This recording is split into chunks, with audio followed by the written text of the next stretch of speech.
I lost at poker until I learned this. What's up, everyone? My name is Gary Blackwood, professional poker player for Odds on Poker, and today I'm going to talk about the mistakes that I used to make that made me a losing player. I fixed these mistakes and I became a winning player and never looked back. These are really costly mistakes that you might be making, and they could turn you into a winning player. If you're already a winning player, that could help increase your win rate even more. So let's jump straight in. The first thing I learned that turned me into a winning player was how to play properly pre-flop. I was making all the standard mistakes. I was defending my big blind way too wide, particularly multi-way. I was calling every 3-bet with every suited connector, every pocket pair. I was raising way too wide. Every pocket pair, every suited connector, I was raising under the gun in middle position. I learned how to fix these mistakes, and that was one of the most important things that turned me from a losing player into a winning player, was learning how to play the game properly pre-flop.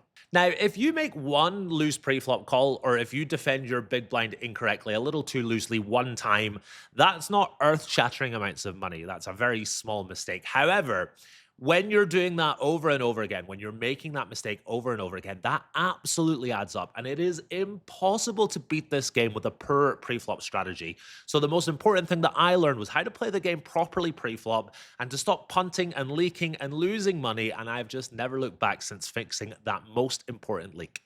I want to use Upswing Poker's tool, Lucid GTO Trainer, to point out some of the mistakes that I was making, and many people watching this video will be making as well. Let's say the hijack is raised, cutoff button, small blind, they're all going to fold, and we're in the big blind. When I talk about defending my big blind too wide, I was never folding an ace. Ace-7 offsuit, ace-3 offsuit, all these types of hands I was always calling. Anything remotely suited, you need an ante to be able to call a hand like Jack-Deuce or 10-3 or 10-4 suited versus an early position raise.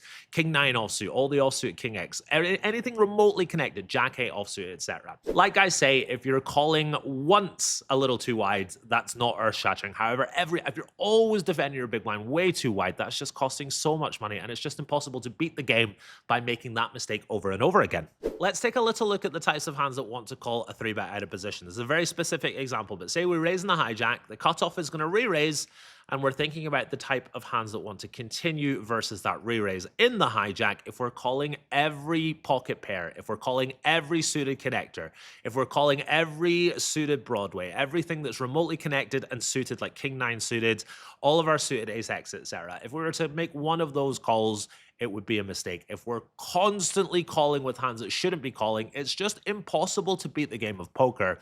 Your pre-flop strategy is essential, so let's make sure we're not blundering, we're not hemorrhaging money, we're not leaking unnecessarily. Let's have a solid foundation for which the rest of our game is built upon. The second rule that I needed to learn in order to become a winning player was the importance of winning really big pots with the types of hands that want to play big pots. I'm talking about slow playing monsters in really small pots. There's a time and a place for slow playing, but a lot of the time when you're out of position in a single raise pot and you've got a really strong hand, you want to check raise, you want to bloat the pot, you want to be aggressive, and you want to win as many big pots as possible. You can't be a winning player if you're not winning big pots with your strong hands. Let's use Lucid G2 again to demonstrate how important it is that we're being aggressive out of position with the right types of hands. So we're going to force the hijack to raise, the big blind is defended, flop comes down King-7 deuce. Big blind is not leading here, and the hijack is betting very, very aggressively. Let's talk about the strong hands that we're going to have here from the big blind. Pocket deuces, pocket sevens, King-7 suited, all these types of hands, without even clicking the button, I can guarantee they're playing unbelievably aggressively. Pocket deuces, always check raising. Sevens, virtually always check raising. King-7, always check raising. King-deuce, mostly check raising. There's a reason the solver loves to check raise with top 2 and bottom 2, but top and bottom it likes to mix between calling and raising. Let's talk about how important this is that we're being aggressive and check raising. You might think, well, I don't want to lose my customer. This player might barrel the turn. He might catch up. I want to let him turn top pair or something like that. That's not the way to go about it. We're out of position here in a single raise pot. If we want to win lots of money at poker, we want to play big pots with monstrous hands. What's going to happen is we're going to raise here sometimes, and our opponent is just going to fold, and that really sucks. But for the amount of times that we get them to continue with a hand like pocket aces or king-queen, or a hand like Jack-10 suited that's got backdoor straight draws and backdoor flush draws, that is so, so important that we're playing aggressively out of position, because if we just call, say a queen rolls off on the turn, we check it on over to our opponent, and they're checking back half the time. As well as that, humans are not blasting off with ace-3, they're not blasting off with ace-4, they're not blasting off with 6-5 suited. The list goes on. So a human is going to check back even more, which means we've missed so much value with an unbelievably strong strong hand. So if you want to win more money or turn yourself into a winning player, understand the importance of playing really big pots. So when the pot is small, don't slow play. We want to fast play, put money in there. We do risk losing our customer, but that risk is worth the reward, because if we check raise, we get to bet the turn and shove the river, and all of a sudden our pocket deuces are winning a huge pot on king 7 deuce instead of winning a really small pot because we didn't want to lose our customer. The third rule that I had to learn in order to become a winning player was appreciating the wideness of my opponent's range. This is what we call ranging our opponents correctly. Now, I used to just c-bet on the flop. My opponent would call and I think, well, they've got top pair, maybe they've got second pair, and that couldn't be further from the truth. And that's really detrimental because your opponent is going to float really wide with third pairs, fourth pairs, queen highs, jack highs, the list goes on. So it's really important that we're appreciating the wideness of our opponent's range, and we really practice ranging our opponents so that we know what they've got, what the weak types of hands there are in their range, and we get to take better decisions on future streets. Let's use Lucid GTO again to illustrate that point perfectly. So we've raised on the button, the big blind is defended, flop comes down, queen 6 deuce rainbow, and we're going to c-bet. We're going to c-bet really often on this board for a small size, as well we should. We bet on the button, and let's take a little look at all the different types of hands that the big blind is going to continue with here. Obviously, lots of top pairs, lots of second pairs, lots of third pairs, never folding a pocket pair. But let's talk about the non-pair types of hands that the big blind should be continuing with here. As we can see on the turn, we're supposed to continue barreling when we pick up equity on this 10 of clubs turn. Hands like king jack, king 9, jack 9, turn flush draws, they want to continue barreling. However, there are a lot of hands like king 5, king 4, king 3. They don't have equity, but they want to continue to barrel. And this is because our opponent is floating the flop so wide that we get to continue to barrel here. And we make a lot of ace highs fold. We make a lot of these low to middling pocket pairs fold.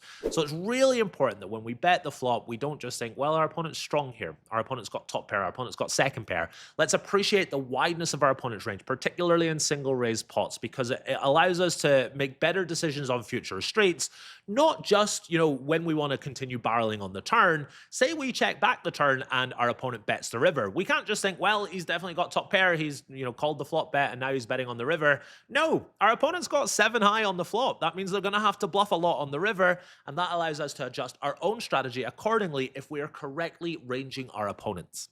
Next up on my list, I used to lose at poker before I realized the importance of studying. Now that sounds obvious, but I used to put the minimum amount of effort required into studying the game of poker. And it's only really when I knuckled down and started studying as well as possible that I started to notice an increase in my win rate, an improvement in my overall quality of play, and it turned me into a winning player. It is so, so important that we are not only studying, but studying correctly. If we're doing the bare minimum, just reviewing a few hands every week, that's not good enough. What we want to do is focus on proper, high-quality study time and really delve into learning the game of poker as well as possible. If we want to play this game for a bit of fun on the side, it's not that important. If we want to be serious, if we want to be good, solid semi-pros or pros, or make it to high stakes, become the best poker player that we can be, study time, high quality study time is unbelievably important. And as soon as we learn that, we will see an increase in our win rates. Now, there are a lot of different ways that you can study the game of poker. You can review hand histories, you can discuss hands with your peers, you can discuss strategies with your peers. I find that really effective, particularly when I started to study. I got a nice study group with players that were playing the same game as me, and we bounced ideas and theory and hand histories, etc., off of each other, and that really helped. So find some players that are playing the same game as you and just discuss hands, bounce ideas and theories off of each other, and you'll find that that is really helpful for improving. You can also use a solver, unbelievably important. A lot of people shy away from using a solver. They tell themselves they don't need to, or it's a little overwhelming. If you are new to solvers, I completely understand that overwhelming feeling. I used to be exactly like that. I bought a solver and then I used it once or twice and then I put it away for a few months and then, I went back to it. It's really overwhelming at first. It's really scary. It's really frustrating. You feel like you're just bashing your head against the wall, but stick with it because it's very important. Now I am very comfortable, very familiar with the solver, and it's much, much easier to use. So stick with it. If it is a little overwhelming at first, just stick with it and it gets much easier over time. You've also got things like the Upswing Poker Level Up podcast. Myself and Mike Brady, we've broken down hundreds of hours worth of content, lots of different spots and scenarios and how to check raise and c-bet and delay c-bet and play ace king. Really awesome podcast. You can find it on our YouTube channel and it is very, very helpful. Last tip when it comes to studying the game of poker, as mentioned, reviewing hand histories is all well and good, but if you want to really effectively study, ask yourself, what do I struggle with the most? If I ask myself that, it would be check raising out of position in 4-bet pots. Very, very specific example. You guys don't need to get as specific as that. If it's something like, I'm not really sure which hands want to check back on the flop, which hands want to c-bet on the flop. I'm not really sure how I should be check raising from the big blind versus a button c-bet compared to an under the gun c-bet. Ask yourself what you struggle with the most, could even be pre-flop, and nail down that topic. Instead of just reviewing hand histories where you learn a little tiny bit about lots of different scenarios, pick a topic and nail it down and study it for a few weeks. And in a few weeks' time, you'll ask yourself, what do I struggle with the most? And it will not be that topic that you have just mastered. You do that over and over again, and all of a sudden you're a master at a lot of different topics within the game of poker. So it's really important that we choose a topic, we study it intensely, and we nail it down. Don't just review hand histories and do a little bit of every part of the game tree. Pick a topic, study it, master it, and move on to the next one. The last lesson I learned that turned me into a winning player was the importance of exploiting our opponents, particularly when we're playing on the river. Now, the river is where the pot is at its largest, which means that any mistakes we're making on the river are more costly because the pot is bigger. That means that it's really important we're making as few mistakes as possible on the river because they are obviously the most costly, but it's also really important that we're exploiting our opponents on the river because, like I say, the pot is at its largest, and if we're not exploiting correctly on the river, we're leaving money on the table. Now, there are a lot of different ways that you can exploit your opponents on the river. Ask yourself, is my opponent over bluffing? Is my opponent under bluffing? Now, there are a lot of different ways that you can exploit your opponents on the river. Let's say we're facing aggression. We look at the board, we look at our hand, and we ask ourselves, is my opponent likely to be over bluffing or under bluffing here on the river? Every player is different. Some players are really tight, really passive. Some players are really crazy, really aggressive. Some players are just kind of in the middle. If our opponent is really tight, really passive, and we have a bluff catcher, we want to be overfolding on the river versus this player. If our opponent is really loose, really aggressive, really crazy, it makes sense. We want to call more often versus that player.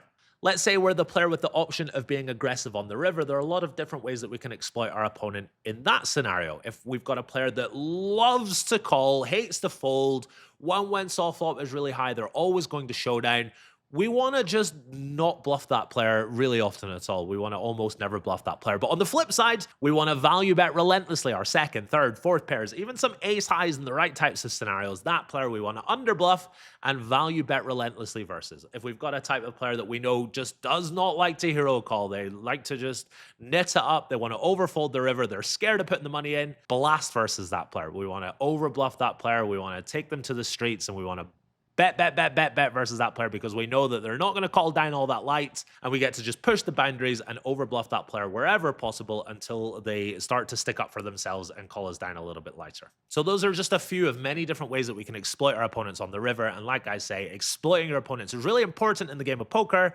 particularly on the river where people, in my opinion, are at their most exploitable because they don't want to call down too light. They're over bluffing, they're under bluffing. There are a lot of different ways. Ask yourself, what are my opponent's tendencies, and adjust accordingly. While we're here, I want to tell you about Upswing Poker's Preflop Prodigy app, completely free, and it's got a variety of ranges from cash games to tournaments, deep stack, short stack, everything you need to master preflop. As mentioned earlier, it's unbelievably important, and our Preflop Prodigy app is completely free. Will help you master the preflop side of the game, which is your blueprint for everything else that you're going to do. Check it out at upswingpoker.com/preflop. Get your hands on it. Like I say, it's completely free. So that's going to do it for this episode. Thank you very much, as always, for watching. My name is Gary Blackwood. On behalf of Upswing Poker, I'll see you in the next one.